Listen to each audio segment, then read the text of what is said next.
What do you mean by that? What do you know? What do you know? What did you just walk into? You tell us what you know right now. No, I mean, come on. There's obviously a lot going on behind the scenes. I think that's pretty evident. You don't have to be a crack reporter to figure that out. There's something happening in Cleveland and everyone can feel it. The energy's off, the silence too deliberate. It's finally time the truth comes out. The secrets the Browns have been hiding behind closed doors. For weeks, fans have sensed something wasn't right. And now it's becoming clearer that there have been deliberate moves to make sure Shedeur Sanders never gets his chance. From the outside, it might look like a normal roster shuffle, but anyone paying attention can see there's a storm brewing. You don't have to dig too deep to realize that there are strings being pulled, conversations happening in rooms Shedeur was never invited into. When Jason said there's a lot going on behind the scenes, it wasn't just idle talk. It was a spark that ignited what everyone's been whispering. Something's off in Cleveland. There's a secret plan in motion to keep Shedeur off that field, no matter how ready he is. And the worst part? They're doing it in a way that makes it look like his fault. This isn't about talent, because Shedeur has that in spades. He's got the fire, the precision, the leadership, it's all there. But for some reason, Stefanski's been playing this strange game of hide and seek, pretending not to notice what everyone else can clearly see. Maybe he's scared. Maybe he's afraid that if Shedeur steps in, he'll expose the truth, that the rookie has what it takes to outshine the veterans, to change the trajectory of the team. The strange play calls, the excuses about injuries, the careful management of snaps, it's all too coordinated to be coincidence. It's a controlled narrative designed to protect egos, not progress. And while Stefanski hides behind his strategic explanations, the manipulation continues. They're painting Shedeur as unprepared, as overhyped, as not quite ready for the league. But that's the game. They're trying to rewrite the story before he even gets a chance to tell it himself. Every press conference, every vague statement, every delay, it's part of the same machine meant to make sure that when things fall apart, the blame doesn't land where it should. Fans aren't blind.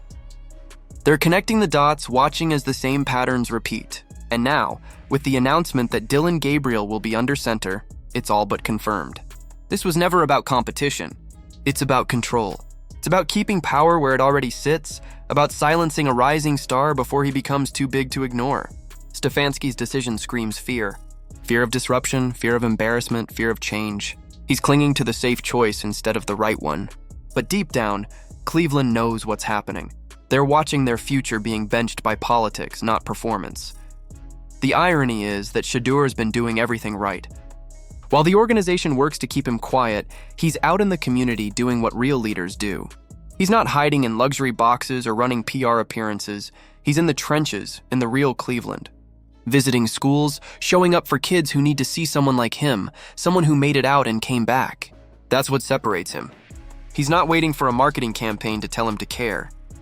He's already doing it. He's showing these kids that their dreams are possible, that success doesn't mean forgetting where you came from. And somehow, that's what bothers them most. His genuine presence. His real connection. Because when someone like Shedeur steps into a city and starts changing hearts, he becomes bigger than the system that tried to contain him. That's what terrifies them. He's not just a quarterback, he's a symbol, and symbols are harder to control. Stefanski and the others behind the scenes can't stand it. They can't handle that his influence doesn't come from a press release, but from real people who believe in him. So they call it noise. They downplay it. They twist it into something else. Jason's right. There's been jostling on the depth chart, back and forth movements that make no sense. First he's moving up, then mysteriously down, then suddenly there's talk of a back injury. It's convenient. It's the oldest trick in the book.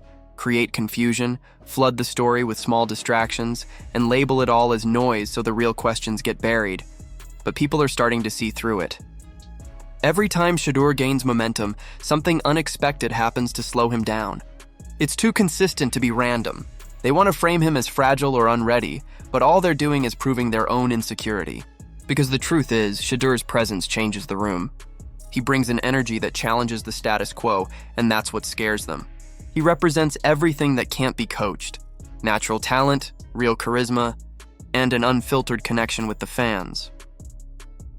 When Anthony made his sarcastic comments about Shedeur flying across the country while rehabbing, the envy was obvious. It wasn't about concern for his back, it was about jealousy. Seeing Shedeur move freely, unbothered, living with grace and confidence struck a nerve. It wasn't the flight that upset them. It was the freedom. The control freaks can't handle someone who doesn't play their game. They're used to players who ask for permission, not players who already know their worth. And that's what makes Shedeur dangerous to the establishment. He's not waiting for approval. He's moving with purpose, quietly building relationships, winning hearts, and preparing for his moment. Because when it comes, and it will, it'll be undeniable. You can't keep greatness hidden forever. The fans are already waking up. The murmurs are turning into frustration, and soon that frustration will become something louder. This past year has tested Shedeur more than anyone realizes.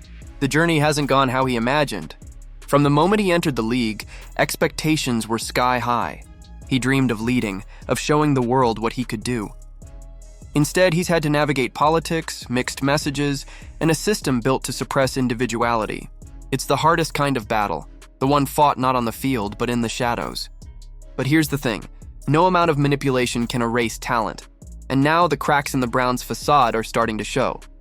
The injury updates, the coaching decisions, the whispers in the locker room, it's all unraveling. Fans see through it. Reporters are asking tougher questions. The perfect little structure Stefanski built to protect himself is beginning to crumble under the weight of its own lies. Because when you try to bury someone like Shedeur, all you do is give him more ground to rise from. So let's call it what it is, a setup. A systematic effort to keep Shedeur from touching the field while maintaining the illusion of fairness. But the truth has a way of slipping through the cracks, and it's doing exactly that. The story's out now, spreading like wildfire, and no amount of PR control can contain it anymore. This isn't just about one player. It's about how easily talent can be suppressed when it threatens the comfort of those in power. But make no mistake, the truth is coming, and when it hits, it'll hit hard. So tell me, what do you think is really happening behind the scenes with Shedeur Sanders? What's being hidden and why? Drop your thoughts below because this story is far from over. And if you want to stay ahead of the truth, hit that like button, subscribe, and turn on notifications. Because when the next chapter breaks, you'll want to be here to see it unfold.